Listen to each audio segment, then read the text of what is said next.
Bienvenidos a Inicia.do. Sigue nuestros episodios en Inicia.do. Elvinson de Olio se considera como un nómada empedernido. Relata su historia con nosotros creando Airlist, un servicio de grabación de audio en línea con la fuente de miles de emisoras radiales del mundo. Conversamos con él. A mí me gustaría saber, ¿dónde tú creciste, Elvinson? Yo crecí en Herrera. Viví un tiempo en Baní. Herrera, para quienes no conocen qué es Herrera. Herrera es un municipio de Santo Domingo Oeste que queda por la autopista Duarte. Entonces yo viví por ahí, unos años, de 5, 6, 7 años. Luego viví en Baní y después me mudé junto con mi padre para Jaina. En Jaina viví ya el resto de mi vida hasta que ahora me mudé otra vez a Santo Domingo Oeste. Tú toda tu vida siempre has estado viajando, quedándote en un lugar pero nunca constante. Exacto. O sea, ¿hay razones en particular? Bueno, mi papá es militar, Sí. Bueno, ya es pensionado y a él lo movía mucho de puestos. Entonces cuando él duraba mucho tiempo en un lugar, pues entonces ya no íbamos a vivir ahí con él. O sea, que siempre has estado como medio nómada, pero... Exacto, medio ermitaño. Sí. ¿Y eso ha tenido alguna influencia en lo que estás haciendo actualmente, de ser nómada, de no quedarte en un lugar en específico? Creo que sí, ha tenido su influencia porque realmente en los trabajos, por ejemplo, cuando son trabajos formales, regularmente duro 3, 4 años, cuando veo que ya no hay un crecimiento, que ya yo no voy a llegar quizás a un punto X, pues entonces simplemente yo decido seguir buscando nuevos horizontes para no estancarme en cierta forma. ¿De toda tu vida siempre estabas con la tecnología? ¿O Sí, fue la primera? No. Desde tenía, 14 años, 15 años, ya yo le decía a mami, ya yo sé qué yo quiero hacer cuando sea grande. O sea, yo quiero saber, yo sé qué profesión yo voy a estudiar y qué voy a hacer. Era ingeniería en desarrollo de software. Y desde un principio, cuando yo vi los primeros lenguajes de programación como BASIC, QBasic, Pascal, ya yo empecé a tener esa inquietud por la parte de la programación y el hecho de yo hacer funcionar una computadora como yo quería que funcionara. Experimentando, sí, tocando, siempre puñando. punchando. Mi papá me compró una computadora y recuerdo que cuando me compró mi primera computadora, pues yo amanecía y mi mamá me dice, te vas a enfermar, muchacho, deja eso tranquilo. Y yo le decía, bueno, mami, pero es que yo tengo esa ansiedad de aprender, que quiero saber más cosas, cómo funciona, cómo se hacen. Y duré como un mes que yo dormía poco, pero era siempre en la computadora, siempre. ¿Cuándo fue ese momento en que tú dijiste de punchar cosas, de aprender, de reformarlas, de recrearlas y hacerlas tuyas? Pero ¿cuándo fue ese momento en que tú tomaste la decisión de decir, yo quiero hacer algo verdaderamente propio mío, luego de estar pasando por muchos lugares de trabajo? Bien, mira, eso sucedió como en el 2005. Que empecé a tener esa inquietud de cómo yo crear una aplicación o una página que les sirviera de ayuda a personas en cierto ámbito o cualquiera. Y empecé ya a buscar cómo era la parte del emprendimiento, cómo funcionaba eso, cómo se creaban las páginas. Y ahí fue como cuando empecé a tomar ya los cursos de programación web y empecé a buscar eso, cómo hacer una aplicación que todo el mundo utilizara y que pudiera acceder. En un principio, en el 2000, 2001, la gente utilizaba mucho computadoras de escritorio y aplicaciones de escritorio, ya sea procesador de texto, aplicaciones para edición de imágenes, etc. Pero yo decía, cuando el auge del Internet explote, todas las aplicaciones van a ser globales porque tú vas a poder acceder de cualquier parte del mundo. Entonces ahí fue que yo empecé a ver y a buscar cómo yo hacer un emprendimiento, buscar la forma de que las aplicaciones que yo hacía, la gente las pudiera utilizar. En ese entonces hice, creo que una página de casas, estilo supercasas, compra y venta de artículos. Fue por ahí más o menos que me empecé a crear páginas web que sean útiles para otras personas. ¿Siempre has pensado con un fin monetario o lo has hecho por cuestión para ver qué sale? ¿O ya desde ese entonces tuviste un valor comercial en hacer esas cosas? Mira, yo lo vi desde los dos puntos de vista. Primero de la parte filantrópica, o sea, el hecho de yo regalarlo. Y creo que llegué a crear algo respecto a hacer algo gratis, darlo a la gente y no cobrar por eso. Y ya también lo vi luego como una parte de monetarizarlo y obtener ganancias de ese servicio que yo que pudiera ofrecer. Sí. He hecho cosas que son gratis, por decirlo de alguna forma. Me gusta también dar mucho apoyo a la comunidad de desarrolladores, y más que locales e internacionales también, porque los locales muchas veces, tú sabes, hay muchos trolls que te piden ayuda, entre comillas, y realmente no son ayudas, sino que quieren ver si tú tienes cierto conocimiento. Entonces muchas veces yo me he apartado un poco de la comunidad local por eso, y me he orientado más a la internacional, porque la internacional sí realmente cuando te piden una ayuda es honesta, y te piden que tú le ayudes y te hacen una pregunta, y realmente necesitan tu ayuda. Pero al final son developers, como Exacto. decía Balmer. ¿Tú crees que realmente hay que ser exitoso y valerse de los developers con eso? ¿O cómo? Mira, hay que tomarse apoyo siempre de la comunidad. No todos lo sabemos. O sea, por ejemplo, si tú me preguntas algo y quizás yo no lo sé, bueno, pues obviamente yo le pregunto a la comunidad o investigo por mi propia cuenta. A veces hay que apoyarse en otros desarrolladores amigos que tienen quizás más conocimiento en un área que tú. Por ejemplo, mi especialidad realmente son los servidores, programación PHP, ese tipo de cosas. Y hay otros amigos que tengo que son desarrolladores, pero ya orientados a base de datos, quizás son en Python o en .NET. Cuando yo no tengo un conocimiento, pues entonces sí tomo el apoyo de ellos. ¿Cómo te llegó la idea de crear Radiolist? ¿Desde cuánto tiempo llevas trabajándola y cómo fue esa primera impresión, esa idea inicial? ¿Cuándo fue ese momento en particular? Cuéntame esa anécdota, por favor. Bien, mira, hace ya 4 años, creo que en el 2010, 2009, yo he estado involucrado en el área de la comunicación, pero más específicamente en la radio. Sí. Yo era un asesor, por decirlo de cierta forma, y tenía una sección en el programa de A la Hora de las 12, con Lechuga y Lorena Pierre, con Manuel Tejeda y en su momento Mario Peguero. Y yo iba siempre a los programas, me tocaba creo que eran los martes, y no veía la forma de cómo la gente que estaba trabajando, obviamente el programa es a las 12 del mediodía, cómo podían escuchar mi sección sin tener un radio cerca. No en todos los trabajos tú tienes un radio cerca o no tienes streaming abierto, hay empresas que lo cierran. Pero cualquiera te debía, y si yo estuviese estando contigo ahora mismo, pero eso se llama podcast. Exacto. Pero la diferencia que hace Radiolist es que tú puedes programarlo. O sea, tú puedes decir a qué hora, qué día de la semana, cuánto tiempo tú vas a grabarlo, entonces te llega un audio en MP3, y eso es lo que hace la diferencia del podcast. El podcast se graban todos los días. Si tú tienes un podcast regular de tu programa. Sí. Pero lo interesante de Radiolist es que tú dices cuándo tú lo quieres grabar. No es la emisora per se que lo hace, sino tú como usuario. Ya así orientado a las agencias publicitarias o a las personas que llevan las pautas comerciales, ya si tú pudieras crear un podcast de ese programa y obviamente escucharlo todos los días o ver la forma de grabarlo todos los días para que te llegue el audio. Eso es algo muy interesante porque pasa en el entorno de la publicidad, donde en el sentido es un trabajo muy exclusivo de las agencias de medios. Sí. El traquear la información de los distintos medios, específicamente con la radio, y programarlo y que se lo lleven como información a sus clientes. Exacto. ¿Cómo fue ese proceso de tú establecer ese modelo y llevarlo a algo diferente, habitual, que lo tenga más accesible para cualquier persona? Sí. Fíjate, el hecho de tú grabar las emisoras de radio tiene sus pros y sus contras. Sí.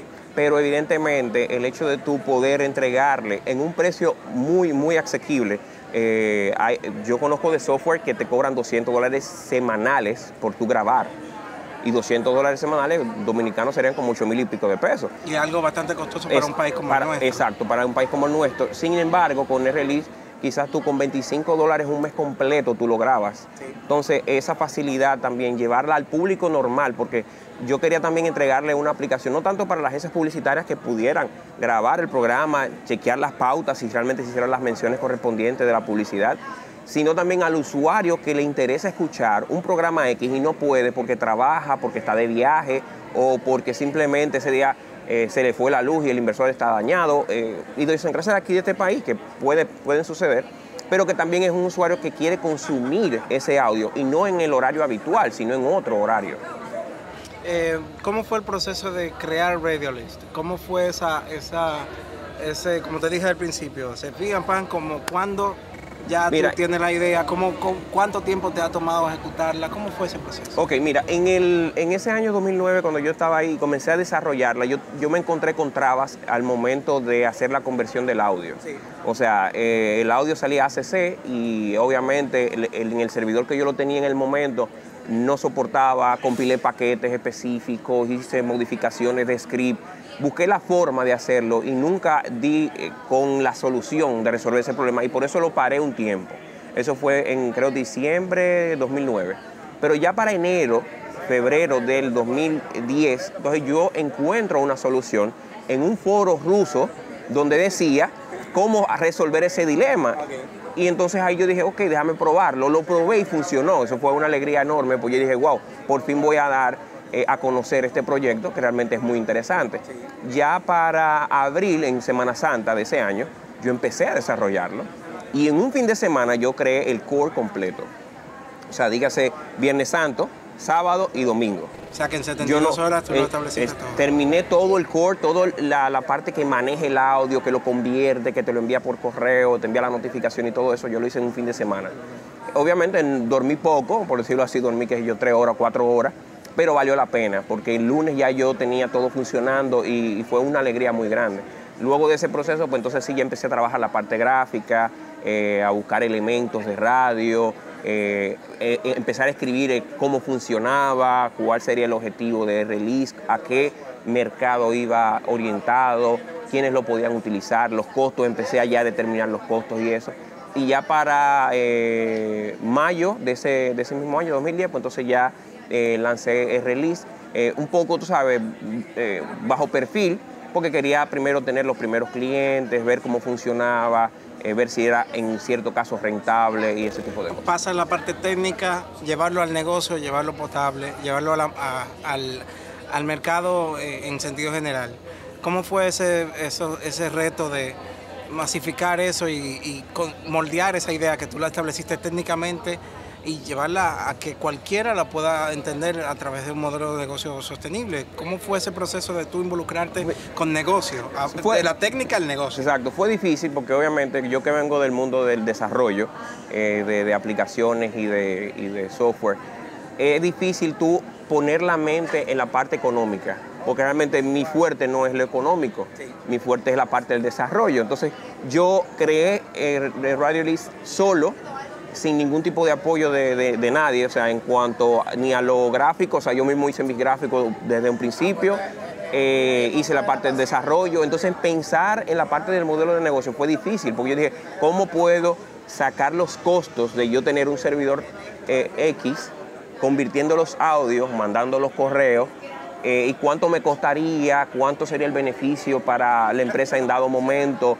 cuál sería el costo para los usuarios finales, para quizás las empresas que contraten que tienen más demanda y consumen más. Fue un poco difícil y cuesta arriba porque yo no vengo de ese mundo económico, yo no sé cómo se manejan los planes de negocio, ya mi mundo es más técnico, entonces sentarme, comenzar a leer personas que ya... ¿Tú todo lo hiciste de manera autodidacta? ¿Conseguiste la ayuda de alguien, de instituciones? ¿Cómo fue que tú lo lograste, que se pudiera hacer lo más moldeado posible tu modelo de negocio? Bueno, no, o sea, leí mucho, o sea, yo soy muy autodidacta, yo cuando no sé algo empiezo a investigar y en una semana ya puedo aprender todo lo necesario. Sí. No tuve ayuda de ninguna institución, ni de ninguna persona. Le pregunté a amigos que ya habían hecho modelos de negocio, ya hay planes de negocio, cómo funcionaba más o menos, cómo sacar la rentabilidad y eso. Pero básicamente el 90%, el 80% lo hice solo. Busqué la forma de sacar los números correctos para equiparar, tú sabes, la inversión que se hace en el servidor y en la parte de los servicios para el beneficio también y la ganancia de la empresa. Pero no tuve ayuda de nadie así en específico que yo te pudiera mencionar. Me dices que te tomó casi 4 años hasta la fecha establecerte y formalizar de tu idea a lo que ya formalmente es tu negocio. ¿Por qué tanto tiempo? ¿Por qué te tomó tanto el hacer que tu idea se convirtiera en un modelo de negocio sustentable y que ahora lo vayas a sacar? Ok, mira, cuando todo lo contrario, hay gente que lo hace en 6 meses, en un par de semanas y lo logra y hace... Sí, mira, cada trabajo y cada aplicación como tal, emprendimiento es diferente. Yo desde un principio, o sea, no vengo de ningún mundo de emprendimiento, no tenía ese conocimiento técnico de cómo hacer un emprendimiento, sí tenía las ideas y fue difícil, pero a final de cuentas, durar 4 años me ha enseñado que muchas veces tú necesitas un equipo detrás. O sea, yo en un principio trabajé como Bugs Bunny. O sea, yo pichaba, bateaba, cogía la bola, recogía los bates, limpiaba el césped. Y está mal, porque yo solo, obviamente, me va a tomar más tiempo. O sea, hora hombre, a mí me tomó más tiempo, me tomó todo ese tiempo, porque era yo solo haciendo todo. En su momento, ya hace más o menos un año, yo hablé con Paul Jiménez, un amigo de Chabón, y le comenté del proyecto, él le interesó mucho. Y ahora estamos como socios. Ya yo tengo ya una empresa que está detrás de Release, o sea, no soy yo solo. Ya hay un equipo de diseñadores, hay desarrolladores adicionales a mí que también me dan la mano. Y quizás por eso también ahora ya entiendo que puede arrancar definitivamente como modelo de negocio y ya como un emprendimiento de éxito. ¿Fue muy difícil encontrar el socio ideal? Sí, fue difícil. Le comenté a mucha gente. Lo que más me preocupaba en un principio es que los costos de los servidores en ese aspecto tienen que ser un servidor muy potente y son altos. Realmente, el rango, estamos hablando quizá de $100, $200 quincenales, por decirlo así. Y eso tiene un costo, o sea, tú lo uses o no lo uses, está ahí y tienes que pagarlo. Yo inclusive el servicio se cayó un momento porque ya no podía sustentarlo, ese costo quincenal. Y entonces ya ahí es cuando comienzo a tocar puertas, a ver quién me puede ayudar, quién me puede prestar un servidor por X tiempo hasta que yo pueda quizás monetarizar la parte de Release. Y entonces ahí encuentro a Paul, le comenté del proyecto, él le interesó mucho, entonces yo le hablé de los costos y eso, y me dijo, mira, no hay problema, a mí me encanta y vamos a darle para allá. Y evidentemente con él sí he encontrado el socio ideal, como dicen, porque realmente él tiene una visión de la parte del negocio, también tiene una visión de la parte del UI, de la interfaz gráfica del usuario, la usabilidad, que yo no la tengo porque obviamente yo soy desarrollador, entonces quizás ese es el complemento que yo necesitaba para que Release entonces ya despegara. Radiolist, como servicio, como solamente incluido para la radio, ¿tú lo tienes también vinculado? ¿Lo ves en un futuro que pudiera expandirse hacia otras modalidades o te enfocarías exclusivamente en la radio ahora que ya lo piensas lanzar a finales de este año? Mira, es difícil quizás el hecho de visualizarlo de otra forma porque como concepto nació solamente para radio, aunque sí se pudiera extender. El problema acá quizás de la parte del streaming en la televisión, que pudiera también capturarse y convertirse y que la gente le llegue un programa X, sería estilo un VCR, o sea que tú simplemente lo programas y lo grabas y lo tienes en tu casa.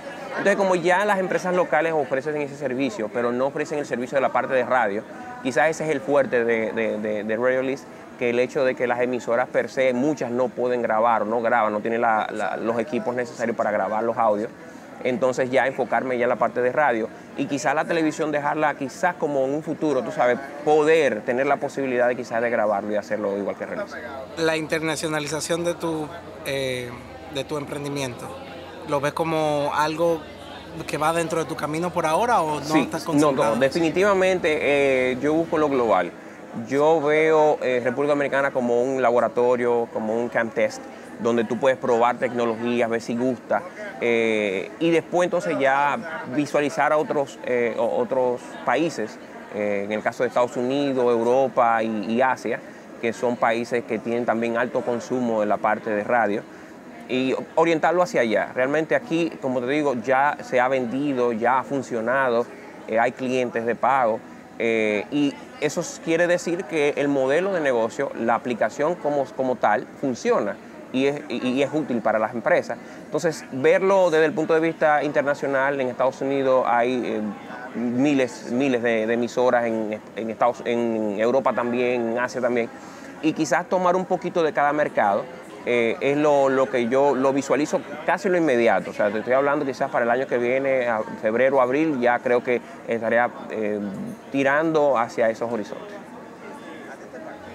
¿Qué es lo próximo para ti? Como persona, como profesional, ¿piensas seguir evidentemente emprendiendo con Radiolist, pero tienes otros proyectos pensados en mente que tú quisieras explorar? ¿Cómo esto ha transformado tu persona por igual, este proyecto en particular? Mira, yo tengo otros proyectos en mente, en el cual también estoy involucrando a Paul, ya como la parte de negocio, la parte visual y eso. Ya tengo el proyecto de GLONOS, la parte del backend, la parte del usuario que programa las cosas, pues ya lo tengo listo. Nada más estoy esperando la parte móvil, que es una aplicación móvil donde te va a enviar notificaciones dependiendo de tus necesidades. ¿Todo eso con Radiolist o son cosas? No, eso es aparte. GLONOS, ese es GLONOS. Clonos, ¿qué es Clonos? GLONOS es Global Notification System, es un sistema global de notificaciones donde tú vas a ir a un comercio, vas a dar tu número de teléfono, te va a llegar un SMS, tú activas y toda la información que esa empresa quiera enviarte, pues tú la vas a recibir en tu móvil. Ya sea, por ejemplo, que dejaste el vehículo en el taller, cuando terminen de repararlo, te llega una notificación diciéndote, mira, ya el vehículo está listo, pásalo a recoger, y eso a ti te economiza tiempo, aparte de que la empresa también puede enviarte información como ofertas, planes especiales quizás, y ya tú puedes tener esa información en tu móvil. O sea que GLONOS realmente lo veo ya para el año próximo finalizado. Como te digo, ya la parte del backend está lista, simplemente faltaría la parte móvil, que están ahí armando la parte de Paul, está armando la parte de los usuarios que van a crear la aplicación. ¿Qué tanto ha sido para ti conseguir el talento detrás de Radiolist? O sea, el conseguir el personal adecuado para que eso llegue hacia adelante. Mira, siempre es difícil conseguir talento que te puedan aportar. Muchas veces tú conoces personas, le comentas, y no hay esa pasión quizás que se necesita. ¿Para ti es importante la pasión? Para mí es muy importante la pasión. O sea, un proyecto para que se dé tiene que apasionarte. Tú tienes que poder invertir horas y horas de trabajo en las madrugadas, en el día, los fines de semana. Y tiene que realmente importarte ese proyecto para que se dé y para que sea real.